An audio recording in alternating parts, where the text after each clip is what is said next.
students specifically about debating skills. And then they view this film debate that we did here at USQ as a teaching resource, and we're about to do another one. The next one will be on waterboarding as a torture technique. These are the sorts of topics we cover in this subject. We deal with the fuzzy law areas, the challenging, controversial areas, partly to get students to start to think about these things early and start to look at their own value system and to try and engage them with the course and the theory. So they watched this debate on euthanasia. It's not a perfect debate, so there are errors in it, so they have to pick them up. So they're in the judge's seat or the adjudicator's seat initially, and they can see what works well and what doesn't work so well in debate delivery. So that's a great exercise in them learning that. Shortly after their adjudication report is returned to them, we put up a live video recording of the actual adjudicator that adjudicated that debate, and they can then compare and consider how they went with that. The second part of the assessment is the actual oral debate. I form students into teams now normally early in the course. Each year this has gone through some progressive changes and some learnings.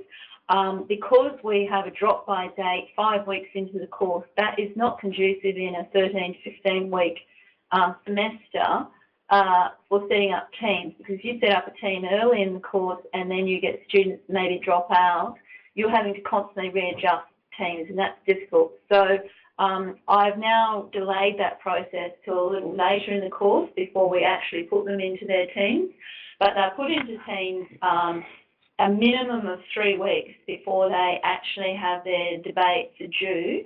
So we suggest the optimum is that they have at least 3 meetings of about an hour per meeting in their team. Now, a lot of students do a lot more than that because they actually end up forming a study group with their team and they get on really well. So that's up to them. But we prefer that they at least do 3 meetings. So that's the kind of effort that they have to put into it.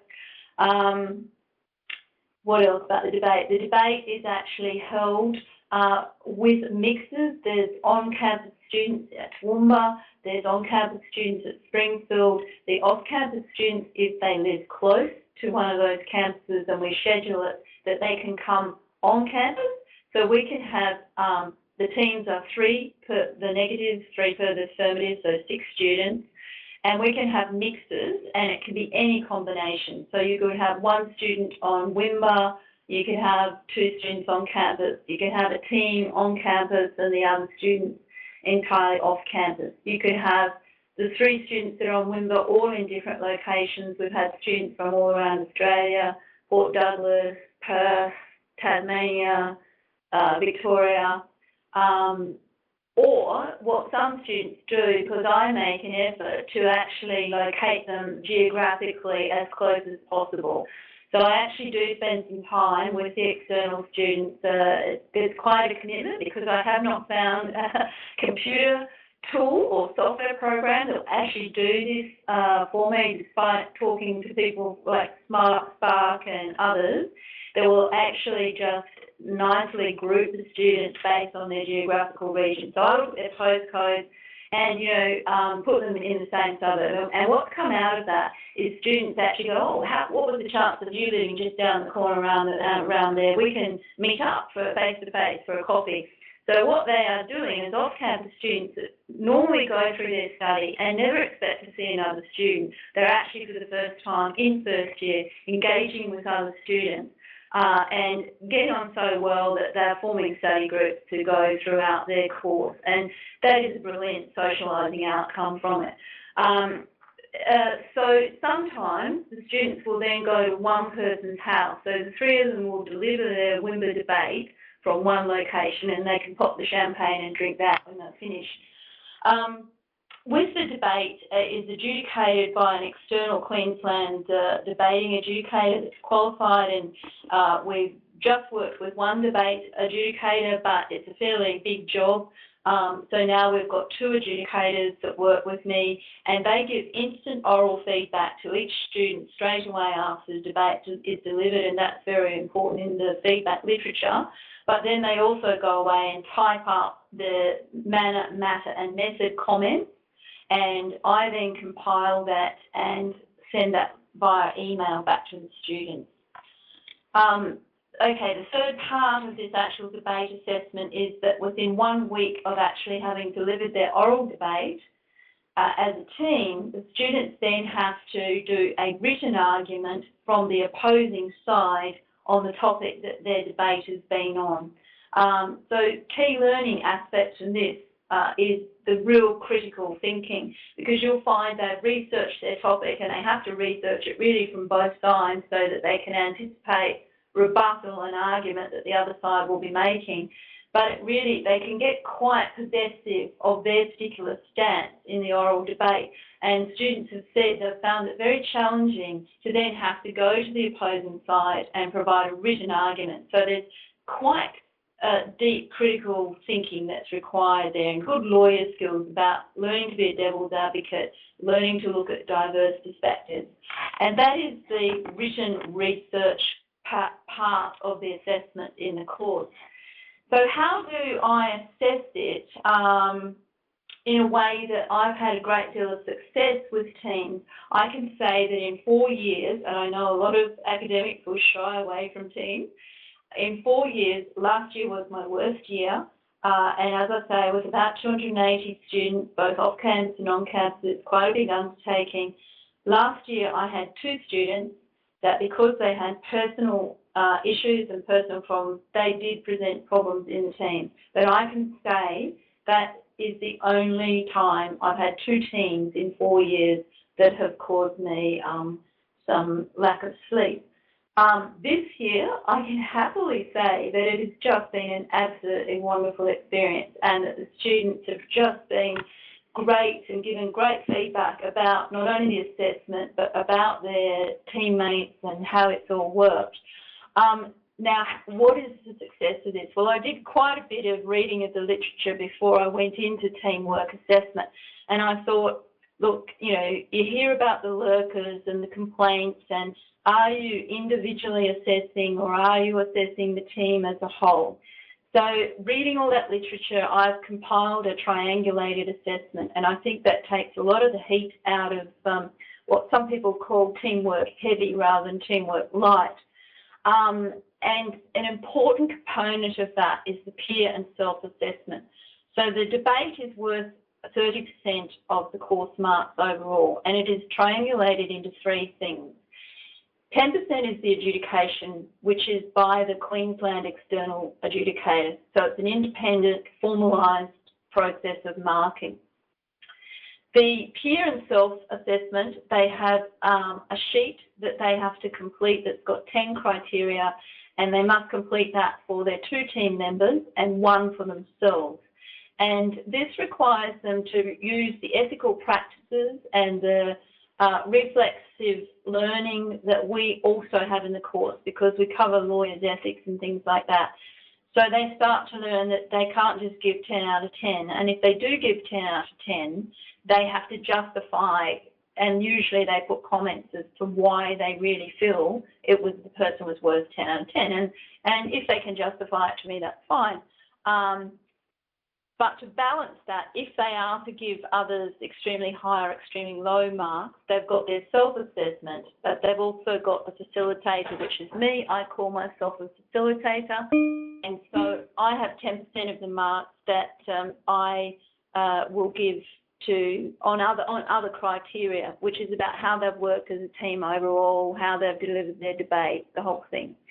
Am I running out of time? Okay. Are you trying to tell me something, Peter? Okay. Tell me to wrap up. You won't want to interrupt me because there's a lot of talking. So basically people are getting 5 different people having input into that team assessment. And what students learn if they're smart early on, if they want to get a good mark in it, it's very much in their interest to get on with their team members.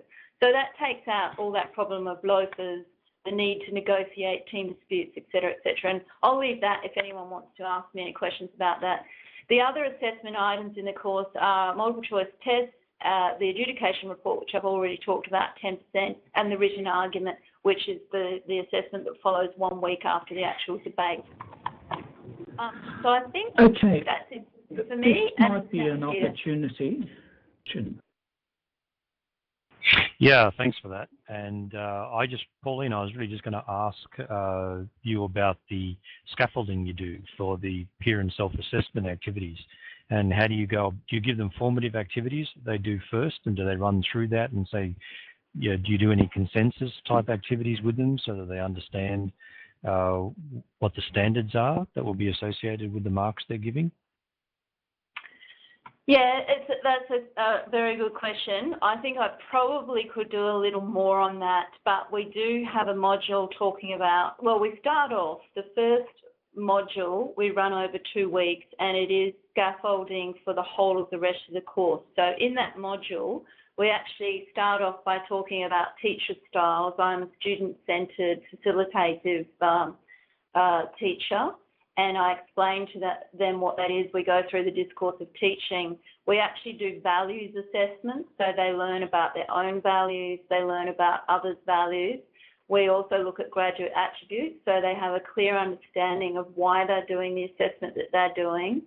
And then we have the debating adjudicator come in and talk about the details of the debating rules.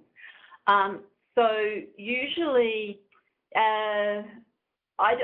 we have informal argument and debate goes on in the classroom.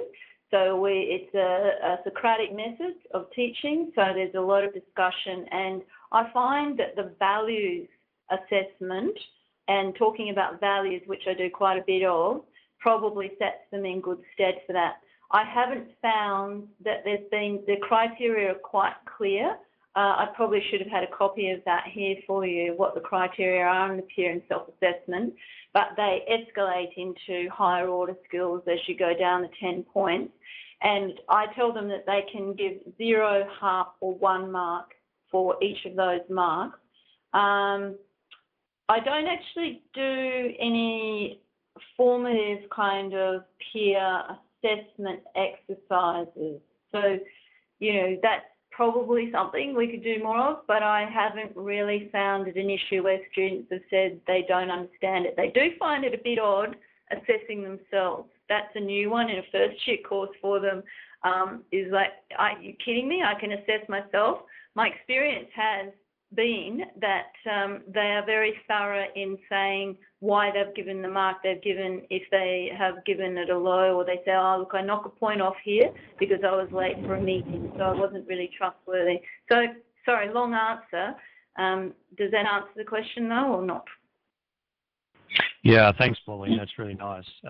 And, of course, I was thinking about this in terms of a lot of David Bowd's work, where he's talking about assessment tasks for future learning, and actually also David Nichols' work on being self-regulated learners.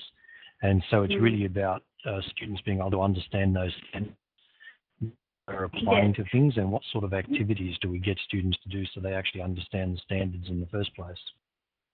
Yes, I think it's actually a vital kind of assessment to have self-assessment and peer assessment. And, I'm a fan of David Bowd's, absolutely. And, in fact, I use the term feed forward in their feedback assessments as to where they can improve in the future. So I find the self-assessment and peer assessment is a lifelong learning skills, where they start to stand in the position of really looking at, well, what do I do?